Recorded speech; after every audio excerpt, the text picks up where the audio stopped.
Halo guys, kami dari kelompok 3. Kami akan membahas tentang blended learning.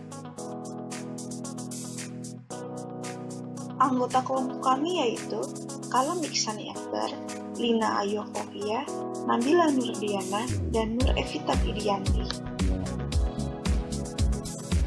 Pertama-tama kita akan membahas tentang definisi blended learning. Blended artinya campuran atau kombinasi yang baik, dan learning artinya pembelajaran.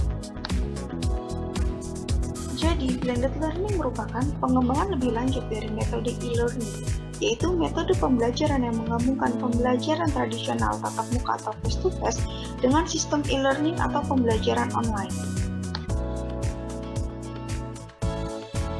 Model dari blended learning. Yang pertama ada face-to-face driver model. Pembelajaran seluruhnya masih tatap muka antara guru dan siswa. Namun, pada kasus-kasus tertentu seperti pengayaan atau remedial dapat dilakukan di luar kelas. Yang kedua ada rotation model. Antara pembelajaran secara online dan pembelajaran secara tradisional dilakukan secara bergantian sesuai dengan jadwal yang telah ditentukan. Ketiga ada flex model. Seluruh kegiatan dilakukan secara online. Namun, pembelajaran tatap muka dapat dilakukan untuk sesi tutorial dan grup bagi siswa yang membutuhkan. Keempat ada online lab model. Siswa berkumpul untuk melakukan proses pembelajaran online di laboratorium komputer. Pembelajaran tatap muka disediakan bagi siswa yang mengalami kesulitan. Yang kelima ada self-blend. Siswa memilih pelajaran yang akan dipilih untuk mendukung pembelajaran secara tradisional. Dan yang terakhir, yang keenam, ada online driver. Seluruh pembelajaran dilakukan secara online, tatap muka hanya sebuah pilihan, tatap muka untuk program kurikulum tertentu seperti ekstrakurikuler. Menurut McGinnis, terdapat hal-hal yang perlu diperhatikan dalam menyelenggarakan blended learning. Yang pertama yaitu penyampaian bahan ajar dan pesan-pesan yang lain seperti pengumuman tentang kebijakan baru atau aturan harus dilakukan secara konsisten. Bahan ajar harus sesuai dengan materi yang akan diajarkan. Yang kedua adalah penyelenggaraan pembelajaran harus dilaksanakan dengan serius. Hal ini bertujuan agar mendorong siswa untuk cepat beradaptasi dengan sistem pendidikan jarak jauh, sehingga siswa lebih mandiri nantinya. Yang ketiga adalah bahan ajar yang diberikan harus terus mengalami perbaikan atau update, baik dari segi format maupun dari ketersediaan bahan ajar. Yang keempat adalah alokasi waktu harus ideal antara waktu pembelajaran online dengan pembelajaran secara tatap muka atau tutorial. Misalnya bisa dimulai dengan 75-25. 75% waktu digunakan untuk online, sedangkan 25% waktu digunakan untuk tatap muka. Yang kelima adalah alokasi waktu tutorial 25% bisa digunakan untuk remedial kelas. Hal ini digunakan untuk memahami kesulitan-kesulitan siswa dalam memahami isi bahan ajar.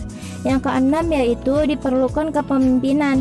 Hal ini bertujuan agar meningkatkan kualitas pembelajaran blended learning. Selanjutnya kita akan membahas persiapan blended learning menurut Thorne. Yang pertama yaitu kita perlu mengidentifikasi kebutuhan pembelajaran, baik dari segi materi, penyampaian, hingga evaluasinya. Blended learning ini juga membutuhkan pendekatan yang menarik agar siswa tidak bosan nantinya. Yang kedua yaitu kita perlu membuat peta waktu target pembelajaran. Pada tahap ini berkaitan dengan penentuan model penyampaian materi pelajaran, baik dilakukan secara tatap muka maupun online learning. Yang ketiga yaitu kita perlu mengenali dan mengidentifikasi gaya belajar siswa. Hal ini bertujuan agar pelajaran yang nantinya kita sampaikan mudah dipahami oleh siswa. Yang keempat adalah mencari kesempatan bagaimana cara menyampaikan materi sesuai dengan jenis materi.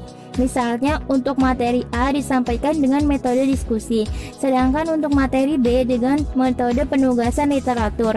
Hal ini harus berkesinambungan antara materi dan metode agar mudah dipahami oleh siswa. Yang kelima yaitu bekerja sama dengan penyedia layanan belajar. Hal ini bertujuan untuk mengidentifikasi kekurangan dan kelebihan dari model pembelajaran yang telah dilaksanakan agar dapat menemukan solusi yang tepat jika terjadi kendala atau masalah nantinya. Yang keenam yaitu menyajikan pembelajaran dengan semenarik mungkin. Hal ini bertujuan agar meningkatkan minat belajar siswa, seperti mendesain materi dengan menggunakan PowerPoint interaktif atau video demonstrasi. Yang terakhir adalah kita perlu mempersiapkan diri untuk menindaklanjuti kelas blended learning terkait dengan peralatan, perlengkapan, media, dan keperluan lainnya. Dan juga kita perlu menerapkan tolak ukur sebagai bentuk evaluasi keberhasilan penyampaian materi pelajaran agar selanjutnya pembelajaran blended learning dapat berjalan dengan baik dan tidak ada kendala apapun. Lalu ada 5 kunci dalam mengembangkan blended learning itu tersebut.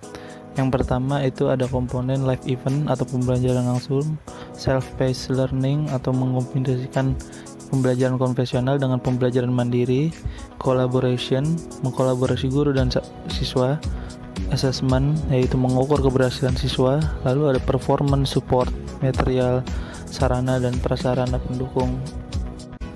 Lalu, saya akan menjelaskan aplikasi blended learning dalam dunia pendidikan di Indonesia. Ada beberapa perguruan-perguruan tinggi yang telah menggunakan sistem blended learning dalam pembelajarannya. Salah satunya Universitas Negeri Jakarta, dan berikut adalah perguruan-perguruan tinggi yang telah menggunakan blended learning. Lalu, implementasinya blended learning itu sendiri dipermudah dengan banyaknya open source penyedia learning management system, salah satunya yaitu Moodle. Dengan Moodle, pembelajaran bisa dipantau lewat aplikasi ataupun web, sehingga dapat mempermudah pembelajaran saat itu di kelas. Tujuan blended learning antara lain: 1. Memberikan kesempatan bagi berbagai karakteristik peserta didik agar bisa belajar mandiri, berkelanjutan, dan berkembang, sehingga belajar akan menjadi lebih efektif, lebih efisien, dan lebih menarik. 2. Menyediakan peluang yang praktis realistis bagi guru dan peserta didik untuk pembelajaran secara mandiri, bermanfaat, dan terus berkembang. 3. Peningkatan penjadwalan fleksibilitas bagi pembelajar dengan menghubungkan aspek terbaik dari tatap muka dan instruksi online. Kelas tatap muka dapat digunakan untuk melibatkan para peserta didik dalam pengalaman interaktif, sedangkan kelas online memberikan pembelajaran. Porsi online di sini memberikan para peserta didik dengan konten multimedia yang kaya akan pengetahuan pada setiap saat dan di mana saja selama pembelajaran memiliki akses internet.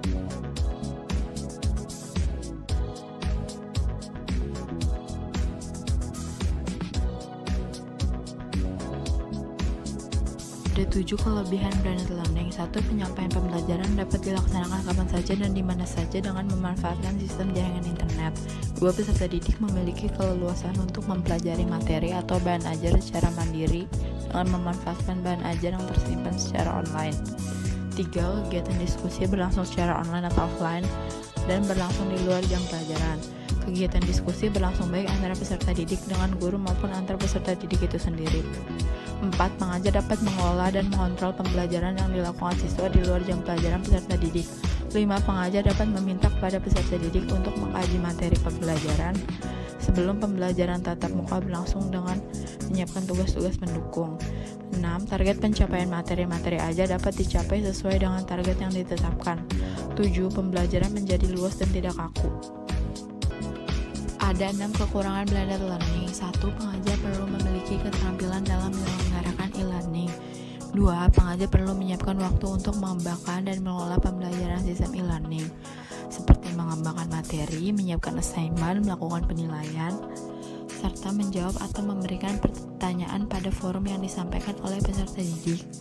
3. Pengajar perlu menyiapkan referensi digital sebagai acuan peserta didik dan referensi digital yang terintegrasi dengan pembelajaran tatap muka. 4. Tidak meratanya sarana dan prasarana pendukung dan rendahnya pemahaman tentang teknologi. 5. Diperlukan strategi pembelajaran oleh pengajar untuk memaksimalkan potensi blended learning. 6. peserta tetap melakukan face-to-face untuk melengkapi pembelajaran.